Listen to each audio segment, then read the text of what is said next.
શ્રી વલ્લભાધીશ કી, ગિરિરાજ ધરણ કી, શ્યામ સુંદર શ્યામની, શ્રી ગુસાઈજી પરમ દયાળ કી, ગોકુલ નાથ કી, દાવ દયાળ કી, શ્રી નવનેત પ્રિયા લાલ કી, अपने माथी बिराजता सेव्य स्वरूप की, बधाई वैष्णवने जाजा કરીને હરિયાળી અમાસના જય શ્રી કૃષ્ણ.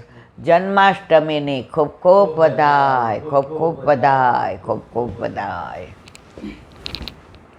વર્ષા ઋતુ, હિંડોળાના દિવસો, અષાઢ મહિનાનો છેલ્લો દિવસ, ગુજરાત પ્રમાણે, વ્રજ પ્રમાણે શ્રાવણ મહિનો.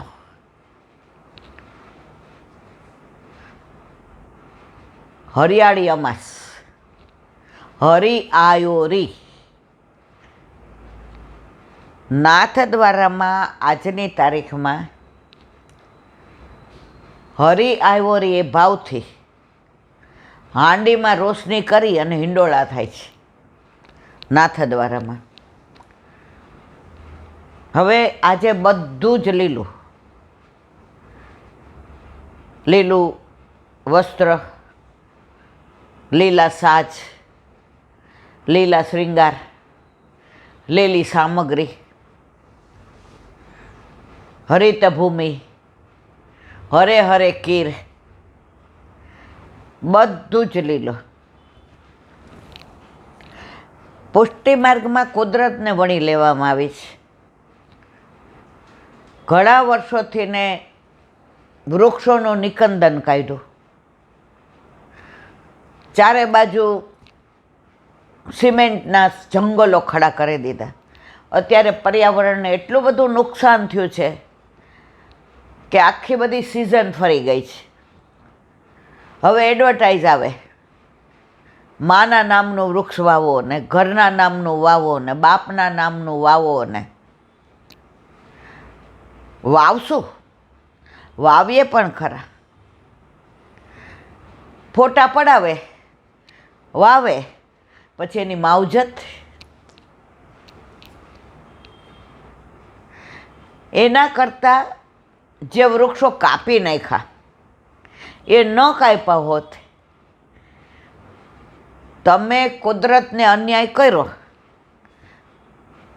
કુદરત ક્યાં સુધી સહન કરે?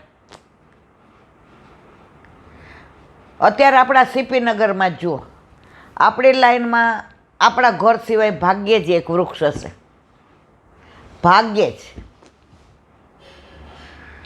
પાંદડા પડે છે, ચોખ્ખું નથી રહેતું.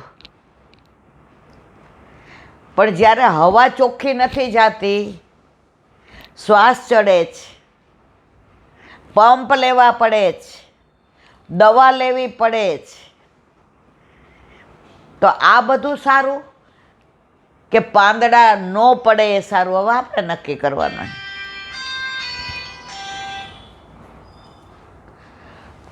તો મારા વાલા, વલ્લભે બધા જ ઉત્સવ ને તહેવારો ઋતુ પ્રમાણે આપ્યા છે. શિયાળામાં વલ્લભે એવું નથી કીધું ઠંડુ ધરવાનું, શેક ધરો ને શરબત ધરો. શિયાળામાં શું કીધું?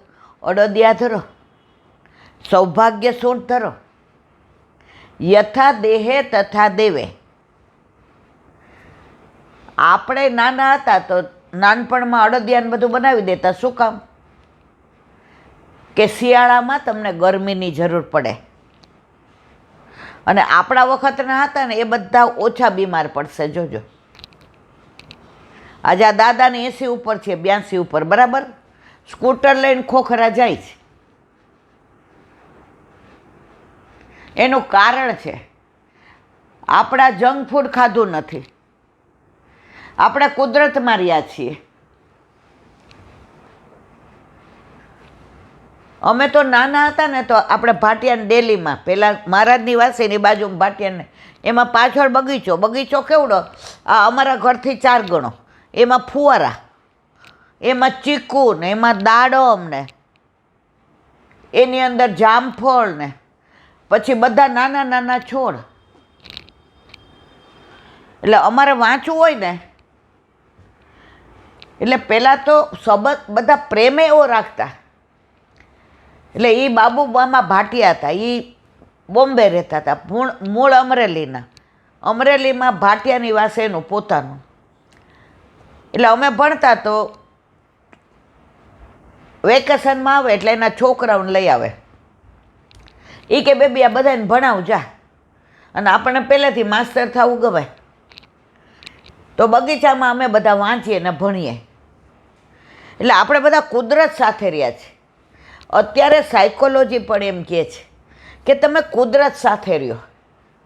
આ કેમ બધાને ચશ્મા આવે છે? મોબાઈલ. એ જ વસ્તુ તમે લીલોતરી ડૉક્ટર શું કે ચશ્માના નંબર ઓછા કરવા હોય તો લીલા ઘાસ પર ચાલો. આ સિમેન્ટ ઉપર ચાલવાનું કહે છે, ટાઇલ્સ ઉપર ના. આ બધું સાબિત થયેલું છે, છતાં પણ આપણી પાસે નથી ઘાસ ઉપર ચાલવાનો ટાઈમ, નથી કુદરત સાથે રહેવાનો ટાઈમ. અરે સવારે 5:30 અમે લોકો ઉકાળો બનાવીએ, 2 જણા બગીચાના ઓલા હિંચકા ઉપર બેસીએ તો બહાર ઓલી કોયલ બોલતી હોય ને ખિસકોલી ને ઓલી દેવચકલી ને, એમાં દેવચકલી તો અમારે કોયલ થાય ને એની અંદરથી રસ છૂટે ને આમ જેવા અમે વિડીયો ઉતારવા જાય ને ઉડી જાય, જેવો વિડીયો ઉતારવા જાય ને ઉડી જાય. એ સવારે કુદરત. તો હરિયાળો, હરી એટલે હરુંય થાય, લીલુંય થાય, અને હરી એટલે ઠાકોરજી થાય. હરી આયો રી, હરિયાળી અમાસ. ઠાકોરજી એવું કહેવાય છે કે અષાઢી બીજે ગોકુળથી મથુરા પધાર્યા. ગોપીઓને વરસાદની ઋતુ, પ્રેમની ઋતુ કહેવાય, વરસાદની ઋતુ. હવે એમાં પ્રભુ નહીં તો એમને પાણિયારું સૂનું લાગે, યમુના તટ સૂનો લાગે, યમુનાજી સૂના લાગે, કદમનું વૃક્ષ સૂનું લાગે, માખણ વાસી થઈ જાય, અરોગવાવાળો ચોરવાવાળો વયો ગયો,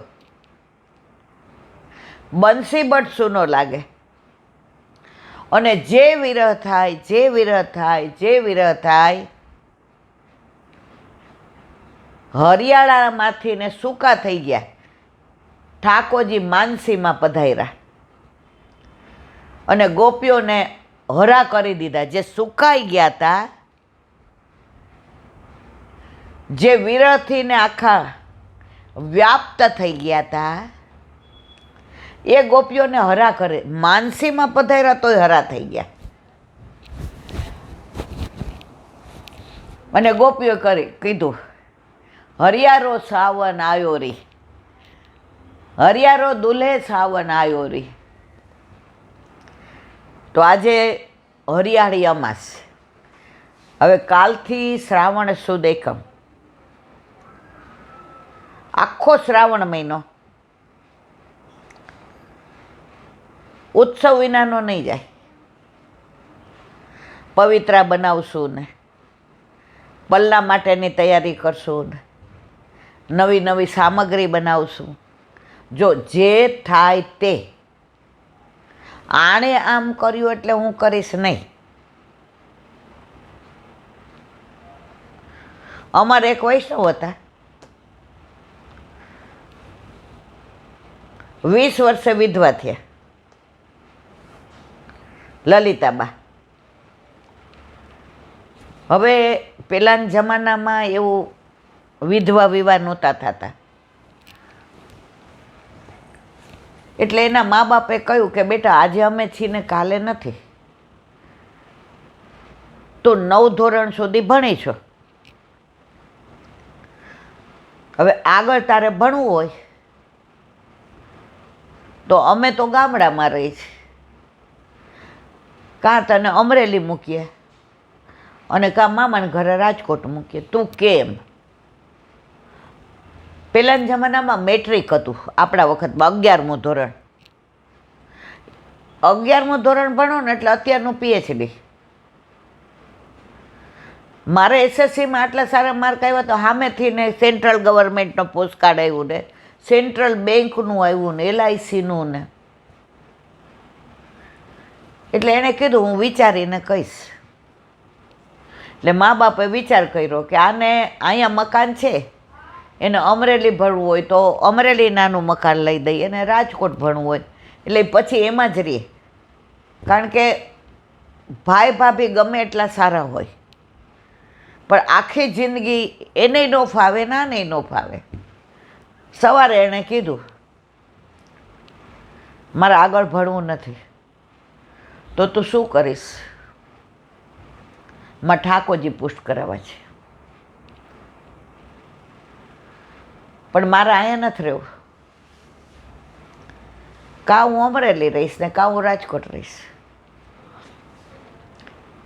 હજી ભાઈ નાનો છે તારાથી 9-10 વર્ષ, ત્યાં સુધી તું અહીં ટેવાઈ જાય ઠાકોરજીથી ને, પછી તું પુષ્ટ કરાવ. હા તમે કહો એમ. અને હજી તું નાની છો એટલે તને એકલી, એટલે કે ભણવા માટે જાઓ તો તમે એકલી હા પાડો છો, અને ઠાકોરજી પુષ્ટ કરાવીને એકલા રહેવાનું કહું તમે કેમ ના પાડો છો? મા બાપે કીધું સાંભળ, ભણવા માટે તને મૂકીએ તો ત્યાં તારે ગ્રુપ હોય બધાનું, આમાં તું ને ઠાકોરજી. એટલે અમારી ઈચ્છા એવી છે કે સારું, પછી ત્યાં ગામડામાં જ બધું.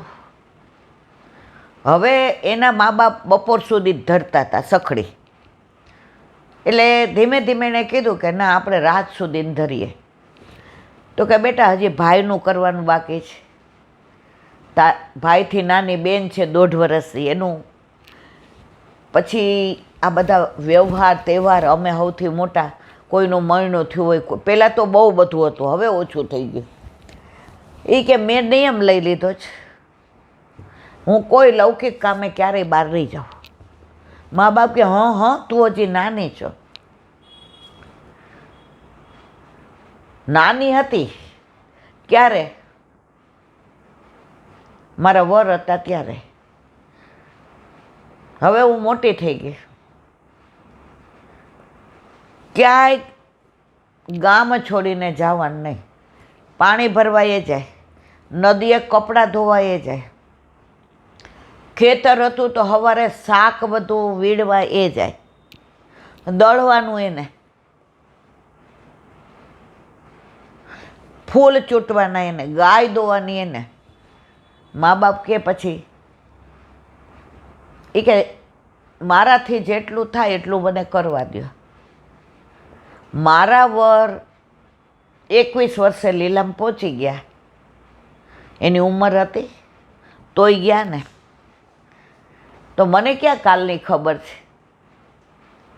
તો જેટલું ભેગું થાય એટલું કરવા દો. એટલે મા બાપ કે શું કાકા, લૌકિક ભેગું તો હું મારે કરવાનું નથી. લૌકિક ભેગું જેના માટે ને જે કરતા હતા એ તો લીલામ પહોંચી ગયા, મારા ને એના સંબંધ પૂરા થઈ ગયા. પણ અલૌકિક જે મને બ્રહ્મ સંબંધના દાન દીધા છે અને પ્રભુ સાથે મારા વિવાહ થયા છે,